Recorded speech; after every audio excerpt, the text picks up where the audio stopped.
ही जी मगरुरी त्यांच्यामध्ये आलेली आहे, तर मला वाटतं हे सत्तेचा माज आहे. तर हा माज उतरण्याची धमक महाराष्ट्रातील पत्रकारांमध्ये आहे आणि त्यामुळं महाराष्ट्रातील पत्रकार गप्प बसणार नाहीत. आणि अचानक तो सत्तेचा कैफ, तो उन्माद, तो उन्मत्तपणा त्यांच्या अंगी इतका यायला लागतो की ते लोकांना जिवे मारण्याची धमकी देतात. की या राज्यामध्ये सध्या मुली सुरक्षित नाहीत, महिला सुरक्षित नाहीत, पेपर विद्यार्थ्यांचे सुरक्षित नाहीत. तर संजय दिनाने काय केलं की कोण एसपी आहे त्याला सांगा, कमिशनरला सांगा, मोजत नाही मी, भीत नाही मी. याचा अर्थ गृह खात्याच्या अधिकाऱ्यांना सुद्धा आम्ही जुमानत नाही, हा जो बेदरकारपणा आहे.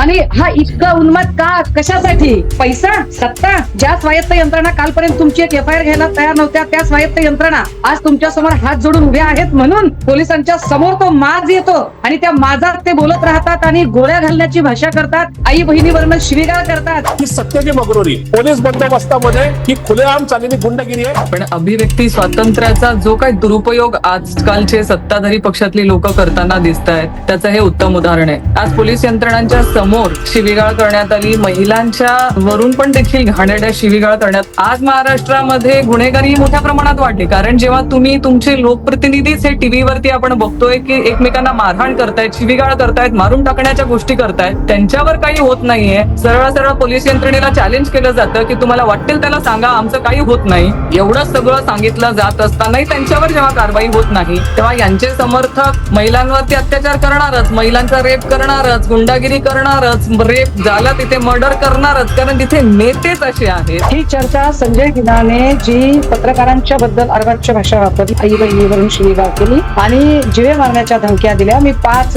खून केलेले आहेत, 5 पचवलेले आहेत वगैरे, हे जे काही सगळ्या टिमक्या वाजवलेल्या आहेत. संजय दिना हा माणूस जर पत्रकारांना मी जीव घेईल, मी कुठेतरी गोळी घालेल, मी हे करेल, माझ्या इकडे बोट घालू नका, तिकडे बोट घालू नका, इतकी गलिच्छ आणि अर्वाच्य भाषा जी पत्रकारांच्या बद्दल वापरली, बॉम्ब ठेवणारे, बॉम्ब टाकणारे, बॉम्ब ठेवणारे, बॉम्ब टाकणारे, 5-5 खून पचवणारे, 5-5 खून पचवणारे, स्वतः सांगणारे, मारलं म्हणणारे, एवढं घाण बोलणारे हे लोक लागतात राजकारण्यांना कशाला? हे का घडतंय? हे कुठून येतंय? ही मगरुरी कशाची आहे हे महाराष्ट्राला कळलं पाहिजे. विलास, सर्वप्रथम मी महाराष्ट्रातील तमाम पत्रकाराच्या वतीनं संजय दिना पाटील यांचा तीव्र शब्दामध्ये निषेध करत आहोत. खरं म्हणजे ही भाषा एखाद्या गुंड व्यक्तीला शोभेल अशी आहे. ते स्वतःला खासदार समजतात, खासदार आहेत, परंतु त्यांनी पत्रकारांच्या संदर्भात जी भाषा वापरलेली आहे ती अत्यंत निंदनीय, निषेधार्ह आणि सभ्य माणसाला किंवा सभ्य समाजामध्ये ती न शोभणारी अशी भाषा आहे. ही जी मगरुरी त्यांच्यामध्ये आलेली आहे, तर मला वाटतं हे सत्तेचा माज आहे. तर हा माज उतरण्याची धमक महाराष्ट्रातील पत्रकारांमध्ये आहे आणि त्यामुळं महाराष्ट्रातील पत्रकार गप्प बसणार नाहीत. आपण सुरुवातीला असं सांगितलं की त्यांच्यावर गुन्हा दाखल व्हायला पाहिजे, तर माझी मागणी आहे की त्यांच्यावर गुन्हा दाखल व्हायला पाहिजे, परंतु त्यांना असं वाटतं की आपण सत्तेचे पाईक आहोत, सत्तेमध्ये आहोत, त्यामुळे आपलं कोणी काही करणार नाही. मी आपल्या माहितीसाठी सांगतो की महाडमध्ये, रायगड जिल्ह्यामध्ये महाड मधल्या पत्रकारांनी आज एसपींना जाऊन पत्र दिलेलं आहे आणि त्यांच्यावर गुन्हा दाखल करावा अशी मागणी केलेली आहे. सो मोठं पोलीस गुन्हा दाखल करतील असं मला वाटत नाही, परंतु एखादी तक्रार आल्यानंतर देखील गुन्हा दाखल होईल का नाही याच्याबद्दल शंका आहे. आणि उद्या आम्ही महाराष्ट्रातल्या संपूर्ण तालुके आणि जिल्ह्यामध्ये एसपींना आणि कलेक्टरांना पत्र देऊन या माणसाच्या विरोधामध्ये गुन्हे दाखल करावेत अशी आम्ही मागणी करणार आहोत. त्यांनी माफी वगैरे मागतील ते असं मला वाटत नाही की ते अत्यंत मगरूर आहेत आणि त्यांची भाषा आणि त्यांची जी बॉडी लँग्वेज काल दिसत होती किंवा आज दिसत होती ती त्यांच्या स्वभावानुसार आहे. परंतु महाराष्ट्रातले पत्रकार ही सगळी दादागिरी, ही सगळी सत्तेची मस्ती यापुढे खपून घेणार नाहीत असं मी या निमित्तानं सांगू इच्छितो. नक्की सर, धन्यवाद. आणि आज एकत्रितपणे सगळ्या पत्रकारांचा हा आवाज तर बुलंद होतोय, पण आपण हेही मान्य केलं पाहिजे की आज पत्रकारांच्या बाजूनं त्यांचा आवाज जिवंत राहिला पाहिजे. याच्यासाठी अनेक सत्ताधारी असतील किंवा विरोधक असतील, अशी मंडळी, सामान्य माणसं सुद्धा मी आज बघतोय. दररोज आम्ही जेव्हा हा प्रश्न टाकतो त्याला ज्या प्रकारचा प्रतिसाद मिळतो त्याच्या कितीतरी पटीनं आज या सगळ्याबद्दलचा रोष लोकांनी व्यक्त केलेला आहे. महाराष्ट्रातल्या जनतेचे सुद्धा मनापासून आभार की तुम्ही आज पत्रकारांच्या बाजूने उभं राहिलात. तुम्ही बाजूने उभं राहिलात तर आम्हाला लढण्याचं बळ येईल, नाहीतर नाही येणार आहे. सुषमाताई आपल्या सोबत आहेत. सुषमाताई, सुरवंटाचा फुलपाखरू व्हावं तशा पद्धतीनं एका दिवसात असं काय झालं? एवढी ही भाषा कशी काय बदलली हा सवाल आज सगळ्यांच्या मनात आहे. आणि उद्देश काय असू शकतो आणि त्याच्या मागची मानसिकता काय असू शकते? संजय दिना असतील किंवा हे एकूण जे सगळे गुंडागर्दी करणारे लोक आहेत, हे लोक जोपर्यंत आमच्या सोबत आमच्या पक्षात होते तोपर्यंत एक शिस्त होती, एक वळिंबा होता की आपण काही बोललो तर आपल्याला पक्षप्रमुख झापतील का, पक्षप्रमुख जाब विचारतील का. मला दुपारची एक प्रतिक्रिया मी नक्की अधोरेखित केली पाहिजे. ती मला वाटते जितेंद्र आव्हाडांची प्रतिक्रिया होती की जर आमच्या पक्षात कोणी बोललं असतं तर पवार साहेबांनी आम्हाला 5व्या मिनिटाला फोन केला असता. हेच माझ्या पक्षातही होतं की एखाद्याचं जर चुकलं तर लगेच पक्षप्रमुखांचा फोन येतो. परंतु जिथे या सगळ्यांचे म्होरके म्हणून वावरणारेच त्यांना पाठीशी घालत असतात आणि त्यांना याचं गम्य वाटत नाही. वाईट काय माहितीये का की एवढं झाल्यावर सुद्धा संजय दिनाला पाठीशी घालण्यासाठी जी तत्परता दाखवली गेली त्यांना अजिबात याचं वैषम्य वाटलं नाही. एका शब्दाने त्याची दिलगिरी व्यक्त करावीशी वाटली नाही. हे जास्त गंभीर आहे. बाकी संजय दिनाचा जो माज आहे तो या 3 दिवसातला आहे. कारण 3 दिवस आधी म्हणजे वाय+ सुरक्षा मिळण्याच्या आधी जर संजय दिनाची जर भाषा बघितली, नाही हो साहेब मी कुठं जाणार आहे, मी साहेबांच्या सोबत आहे, मी इथेच आहे, जोपर्यंत वाय+ सुरक्षा येत नाही तोपर्यंत संजय दिना एक वेळकाढूपणा करतात आणि अचानक तो सत्तेचा कैफ, तो उन्माद, तो उन्मत्तपणा त्यांच्या अंगी इतका यायला लागतो की ते लोकांना जिवे मारण्याची धमकी देतात. हाईट किस्सा असा आहे या सगळ्यांमध्ये की या राज्यामध्ये सध्या मुली सुरक्षित नाहीत, महिला सुरक्षित नाहीत, पेपर विद्यार्थ्यांचे सुरक्षित नाहीत. हे राजकीय पक्षाच्या पदाधिकाऱ्यांनी प्रश्न विचारला तर त्यांना बॉम्बने उडवण्याच्या धमक्या देतात आणि ही सगळी माहिती पोहोचवणारे पत्रकार सुद्धा सुरक्षित नाही. मग गृहमंत्री असणारी व्यक्ती नेमकी काय करत आहे? कारण संजय दिनाने फक्त आणि फक्त पत्रकारांनाच धमक्या दिल्या नाही तर संजय दिनाने काय केलं की कोण SP आहे त्याला सांगा, कमिशनरला सांगा, मोजत नाही मी, भीत नाही मी. याचा अर्थ गृह खात्याच्या अधिकाऱ्यांना सुद्धा आम्ही जुमानत नाही हा जो बेदरकारपणा आहे. आणि त्या खात्याचे पालक असणारे गृहमंत्री देवेंद्रजी यावर म्हणतायत की मला याची माहिती घ्यावी लागेल. एरवी ज्या देवेंद्रजींना जरा कुठे खुट्ट झालं की अर्ध्या 1 मिनिटाच्या आत अगदी ते सभागृहात बसले असले तर त्या ठिकाणी सगळी माहिती मिळते, त्यांना हा वेळकाढूपणा करावा लागतो. ही देवेंद्रजींची अपरिहार्यता आहे की या सगळ्या लोकांचा उन्माद अगदी विकोपाला गेलेला आहे. आणि हा इतका उन्माद का, कशासाठी? पैसा, सत्ता. ज्या स्वायत्त यंत्रणा कालपर्यंत तुमची एक FIR घ्यायला तयार नव्हत्या त्या स्वायत्त यंत्रणा आज तुमच्या समोर हात जोडून उभ्या आहेत म्हणून पोलिसांच्या समोर तो माज येतो आणि त्या माजात ते बोलत राहतात आणि गोळ्या घालण्याची भाषा करतात, आई बहिणीवरनं शिवीगाळ करतात. मला वाटतंय संजय दिनाने आज त्याच्या बदललेल्या नेतृत्वाचे आणि आपण ज्या कुटुंबात राहतो जन्मदात्या आई वडिलांचे हे सगळेच संस्कार उभ्या महाराष्ट्राला दाखवलेले आहेत. प्रशांतजी, मुद्दा हा आहे की जेव्हा पत्रकार आहे तो त्याचं काम करत असतो, तो त्याची एक जबाबदारी आहे, ती जबाबदारी पार पाडत असताना तो अनेकांच्या आशा सुद्धा आहे. लोक जेव्हा टीव्हीच्या स्क्रीनवर आमच्याकडे बघतात तेव्हा मला त्याची जाणीव असते की त्या असंख्य लोकांची एक अपेक्षा आणि भावना इथपर्यंत जोडलेली आहे की आम्ही किमान सामान्य माणसाशी जोडले गेलेलो असलं पाहिजे. त्याच्या मनात आहे ते आम्ही विचारलं पाहिजे, बेधडकपणे विचारलं पाहिजे. पण या विचारणाऱ्यांचा आवाज बंद करा, त्यांना प्रश्न विचारता कामा नये. प्रश्नाची एवढी भीती का, हा सवाल आहे. मुळात विषय असा आहे की आम्ही सगळीच राजकीय मंडळी ती सत्तेतली असू किंवा विरोधी पक्षातली असू, आम्हाला कुठल्याही प्रकारची विशेष कवच कुंडलं नाही. आम्ही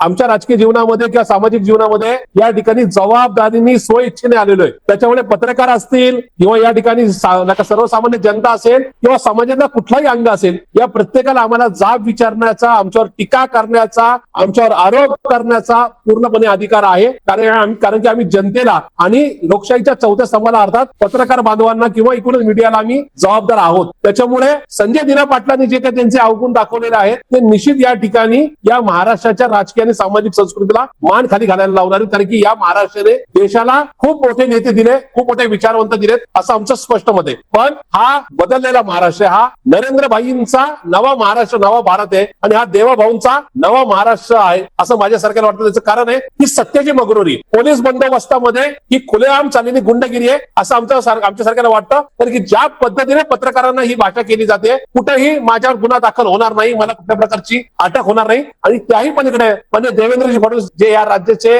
मुख्यमंत्री किंवा गृहमंत्री आहेत ते किंवा उपमुख्यमंत्री एकनाथरावजी शिंदे हे मला कुठल्या प्रकारची समज येणार नाही, हा ओव्हर कॉन्फिडन्स आहे असं मला वाटतं. आणि त्याच्यामुळं त्याच्यातून निघालेली दर्पोक्ती आहे किंवा त्याच्यातून निघालेला ओव्हर कॉन्फिडन्स आहे असं माझ्या सरकारला वाटतं. खरं तर अशा फुसक्या धमक्यांना घाबरण्याचं काही कारण नाही, त्याला फार महत्व द्यायची काय आवश्यकता नाहीये. पण तरीही रोहिणीताई मला सांगा की जेव्हा सामान्य माणूस सुद्धा किंवा कोणीही एकमेकांना अशा प्रकारे जिवे मारण्याची धमकी देतो तेव्हा ते कायद्याच्या दृष्टीनं गुन्हा आहे. जर पोलिसांच्या समोर ह्या अशा प्रकारच्या गुन्हे दिल्या त्याचा रेकॉर्ड प्रूफ आहे, तोंडी नाहीये, रेकॉर्ड प्रूफ आहे, ऑडिओ आहे, व्हिडिओ आहे, हे सगळं आहे, अशा वेळी गुन्हा दाखल होऊ शकतो, करायला हवा. भारतामध्ये प्रत्येकाला अभिव्यक्ती स्वातंत्र्य दिलंय, पण अभिव्यक्ती स्वातंत्र्याचा जो काही दुरुपयोग आजकालचे सत्ताधारी पक्षातली लोक करताना दिसत आहेत, त्याचं हे उत्तम उदाहरण आहे. आज पोलीस यंत्रणांच्या समोर शिवीगाळ करण्यात आली, महिलांच्या वरून पण देखील घाणेरड्या शिवीगाळ करण्यात आली. म्हणजे तो व्हिडिओ ऐकताना देखील प्रत्येक महिलेची मान शरमेने खाली गेली असेल. महाराष्ट्रातलं इतकं ते घाण वक्तव्य सगळं तिथे आपण ऐकलेत. आज आपण बघतोय लोकशाहीमध्ये काम करत असताना नक्की मला असं वाटतं की पोलीस यंत्रणेने स्वतःहून जाऊन तिथे आज गुन्हा नोंद करणं गरजेचा होता.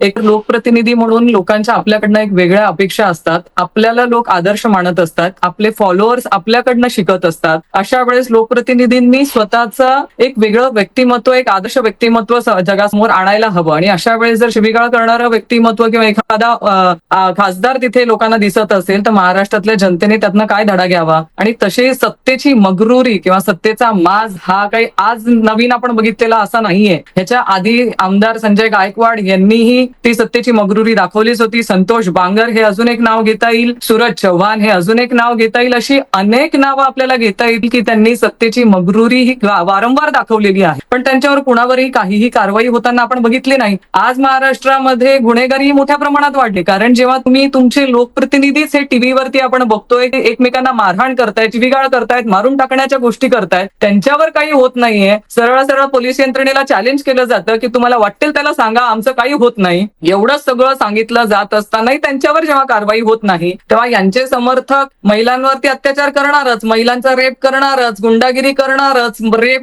झाला तिथे मर्डर करणारच. कारण जिथे नेतेच असे आहेत त्यांचे कार्यकर्त्यांकडनं आपण दुसरी काय अपेक्षा करणार हो. शेवटी महाराष्ट्रातलं वातावरण खराब करण्यासाठी असली हे जे सत्तेचे मुजोर म्हणावे, खासदार, आमदार जे आज आपण बघतो आहेत, हे महाराष्ट्राचं संपूर्ण जो एक आगळं वेगळं आपल्या महाराष्ट्राचं अस्तित्व आहे किंवा आपल्याला परंपरा राहिलेली याची नक्कीच नामुष्की आहे. खरं लोकसभेमध्ये किंवा संसदेमध्ये आपण बघितलेले अनेक महाराष्ट्रातल्या लोकांनी तिथे जाऊन आपला प्रभाव तिथे मांडलेला आहे, जिथे त्याच्यामध्ये अनेकांची नावं घेता येतील आपल्याला. यशवंतराव चव्हाण साहेबांपासून किंवा शरद पवार साहेब असतील, गोपीनाथराव मुंडे साहेब असतील, प्रमोद महाजन साहेब असतील, अशी कितीतरी आपल्याला नावं घेता येतील की ते आदर्श म्हणून ते आपल्याला आज आपण लोक त्यांच्याकडे बघतायत, त्यांच्याकडनं अनेक गोष्टी आपल्याला शिकायला मिळाल्यात. आणि आजचे खासदार आपण जर बघितले की यांना सत्तेची किती मगरुरी आहे की ते सरळ सरळ जर मारून टाकण्याच्या धमक्या देत असतील, तर मला अपेक्षित आहे की याच्यामध्ये मुख्यमंत्री महोदयांनी सरळ सरळ यांच्यावर गुन्हा नोंद करायला हवा. अन्यथा हा महाराष्ट्रातल्या जनतेला चुकीचा मेसेज जाईल आणि तो जाऊ द्यायचा नसेल. गुन्हेगारीला आळा घालायचा असेल तर कारवाई होणं अपेक्षित आहे. खरंय, जर इथं पत्रकारच सुरक्षित नसेल, त्याला संरक्षण नसेल, तर सामान्य माणसाचं काय हा प्रश्न इथं निर्माण होऊ शकतो. आणि मग प्रश्न कुणी विचारायचा?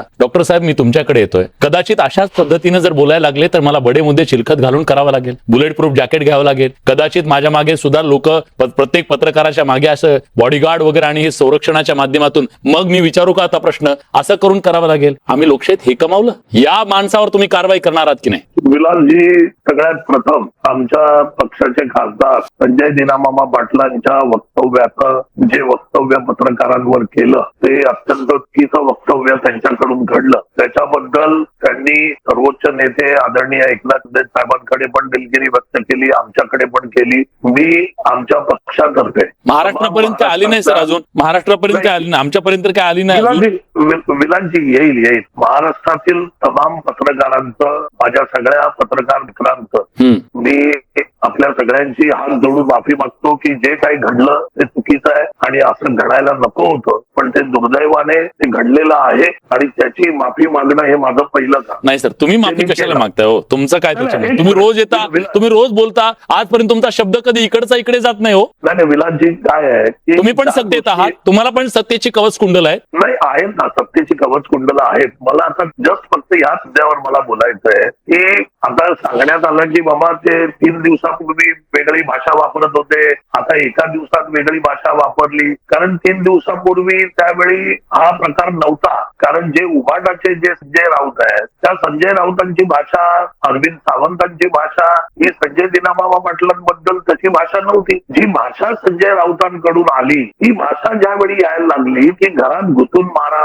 घरात त्यांना तुडवा, त्यांची घरं फोडा, आत घुसा, मी इकडे बसलोय, वेगवेगळ्या शिव्या पत्रकारांसमोर देण्यात आल्या. हा जो कारभार सगळा चालू होता मग त्या संजय राऊतांचं काय करायचं ते तुम्ही तुमच्या पक्षीय पातळीवर करा ना. सॉफ्ट टार्गेट बरोबर आहे. पत्रकार कशासाठी, पत्रकारांना शिवाय बरोबर आहे. कशासाठी? संजय राऊतांनी तुम्हाला हे केलं म्हणून तुम्ही पत्रकारांना शिवाय हे काय लॉजिक आहे महाराष्ट्राच्या समोर? नाही, पहिली गोष्ट की हे लॉजिक मी सांगत नाहीये. मी फक्त तुम्हाला तो मुद्दा सांगितला की जे बोलण्यात आलं ते आल्यावर असं काही झालं तर असा काही प्रकार नाही. कारण त्याच्या आधी असं होत नव्हतं. जो प्रकार घडत होता विरोधकांकडून, जी खालची पातळी गाठली जात होती, त्या कुठच्या तरी पातळीचा हा संदर्भ असला पाहिजे असं माझं मत आहे. हे माझं मत आहे. ठीक आहे, मी त्याच्याबद्दल विचारतो. मला त्याच विषयाबद्दल मी सुषमाताईंना विचारतो. सुषमाताई, ठीक आहे, आम्ही त्यांना प्रश्न विचारलाच पाहिजे, आमचा तो अधिकार आहे. त्यांनी कितीही धमक्या देऊ द्यात आणि काय करायचं ते करू द्यात, प्रश्न तो नाही. पण संजय राऊत यांची जी भूमिका गेल्या काही दिवसातली आहे, ते एक पत्रकार आहे. पत्रकार असताना सुद्धा त्यांना सुद्धा काही गोष्टी माहिती आहेत की आपण काय बोललं पाहिजे, आपले संस्कार काय आहेत. जाहीरपणे एक महिला घरी टीव्ही बघत असते लाईव्ह, अशा पद्धतीनं तुम्ही शब्दप्रयोग, कुठले शब्द साठा त्यांच्याकडे भरपूर आहे, शिव्या द्यायची काय गरज आहे तुमच्याकडे एवढा साठा असताना? हे चुकीचं नाहीये का? आणि तुम्ही चुकीला चूक म्हणणार आहेत की नाही? नाही, मी दोन गोष्टींची जरा स्पष्टता आणली पाहिजे. ही चर्चा संजय दिनाने जी पत्रकारांच्या बद्दल अर्वाच्य भाषा वापरली, आई बहिणीवरून शिवीगाळ केली आणि जीवे मारण्याच्या धमक्या दिल्या, मी 5 खून केलेले आहेत, 5 पचवलेले आहेत वगैरे, हे जे काही सगळ्या टिमक्या वाजवलेल्या आहेत त्या संदर्भाने ही चर्चा आहे. आता राहिला प्रश्न राऊत साहेबांनी काय भाषा वापरली ती. मला असं वाटतं की शिवसेनेची एक जी मांडणी आहे आणि संजय राऊतांच्या भाषेचा संजय दिनांना आक्षेप कधीपासून वाटायला लागला बरं? जेव्हा संजय राऊतांच्या प्रचार सभा तुम्हाला हव्या होत्या आणि तुमच्या प्रचार सभेतून संजय राऊतांनी अगदी समोरच्या काय किरीट सोमय्याच्या साठी व्हिडिओ स्पेशालिस्ट वगैरे म्हटलं होतं, तेव्हा तर तुम्हाला गुदगुल्या होत होत्या, तेव्हा तुम्हाला निवडून येत होतं, तेव्हा संजय राऊत तुम्हाला चांगले वाटले. ज्या पक्षाने तुम्हाला निवडून दिलं त्या पक्षाच्या जीवावर तुम्ही मोठे झालात, त्या पक्षाच्या संबंधाने तुम्ही जर त्यांना वेळात काढत असाल तर तुम्हाला जाब विचारायचा अधिकार त्या पक्षाच्या नेत्याला, ज्या नेत्याने तुमची उमेदवारी देण्यात शिव्या कशाला द्यायच्या? माझं म्हणणं आहे शिव्या कशाला द्यायच्या? हे बघा ताई, मला अजून एक आक्षेप आहे संजय राऊतांच्या बद्दल. ते जर असते तर मी त्यांना पण विचारलं असतं. ते म्हणतात की हे कट करायचं नाही. तुम्ही संपादक आहात, तुम्ही एखाद्या चॅनलला कसं काय सांगू शकता कट करायचं नाही, काय करायचं ते पण एक संपादक आहेत. ऐका, मला पूर्ण करू द्या. पण संजय राऊतजींनी पत्रकारांना जिवे मारून टाकतो म्हटलं नाही, पत्रकारांच्या आई बहिणीवर शिवी दिली नाही. संजय राऊतांनी पत्रकारांवर बॉम्ब टाकायची भाषा केली नाही. संजय राऊतांनी पत्रकारांना सांगितलं नाही की अरे मी 5 खून केलेत, मी 5 खून पचवलेले आहेत. संजय राऊत यांनी एका रात्रीतनं भाषा बदललेली नाहीये. संजय दिना हा माणूस जर पत्रकारांना मी जीव घेईल, मी कुठेतरी गोळी घालेन, मी हे करेल, माझ्या इकडे बोट घालू नका, तिकडे बोट घालू नका, इतकी गलिच्छ आणि अर्वाच्य भाषा जी पत्रकारांच्या बद्दल वापरली, अशी भाषा माझा दोघांना एक प्रश्न, असे बॉम्ब ठेवणारे, बॉम्ब टाकणारे, बॉम्ब 5 खून पचवणारे, स्वतः सांगणारे, मारलं म्हणणारे, एवढं घाण बोलणारे हे लोक लागतात राजकारण्यांना कशाला? कधी तुमच्यात होते कालपर्यंत, ते तुम्हाला गोड होते, आता त्यांना गोड झाले. बोला डॉक्टर साहेब बोला. माझं स्पष्ट मत आहे. तुम्ही जो प्रश्न विचारला होता त्या प्रश्नाचं उत्तर की संजय राऊत यांनी चुकीचं बोलले की नाही, त्याचं उत्तर ते उबाटाचे प्रवक्ते देऊ शकत नाहीत. कारण ते जगाने बघितलं ना, 3 दिवस तेच चाललेलं की घरात घुसून मारू, आम्ही घरात येतो, आम्ही हे करतो, आम्ही ते करतो. आता सुषमाताई पण त्याच बोलत होत्या की मी दिशास्त्र येते, तुमच्यात किती दम आहे तो बघू द्या, तुमच्या दिवाण खाण्यात येते, तुमच्या घरात येते. आता कोणी कोणाच्या दिवाण खाण्यात जायचं, कोणी कोणाच्या घरात जायचं, काय भाषा आपण वापरतो? नाही, ही भाषा एकूणच महाराष्ट्राच्या राजकारणामध्ये भाषेचा जो स्तर आहे, माझं म्हणणं आहे आपली मराठी भाषा एवढी समृद्ध आहे ना की सहज बोलताना, आता मी सुद्धा माझा जो राग आहे, संताप आहे व्यक्त करण्यासाठी अनेक शब्द वापरले. मराठी भाषा एवढी समृद्ध आहे, आपल्याला लगेच शिव्याची गरज पडता कामा नये, लगेच शिव्यावर येता कामा नये, असं माझं म्हणणं आहे.